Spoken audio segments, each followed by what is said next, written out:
আসসালামু আলাইকুম, আমি কোহিনুর আক্তার। এখন ঢাকায় আছি। এখন আমি তুলির বাসায় আছি। ওর মা আমার বন্ধু ছিল, ও আমার এখন বন্ধু।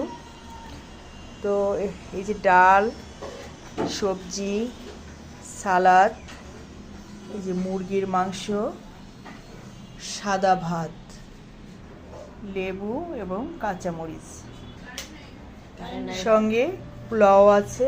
এখন আমি আর তুলি খেতে বসবো। খাওয়া দাওয়া একাংশ হয়ে গেছে ওর বাসায়, ছেলে মেয়ে হাজব্যান্ড ওরা খেয়ে নেছে। এখন আমরা দুজন খাবো। এই যে আমাদের খাবার।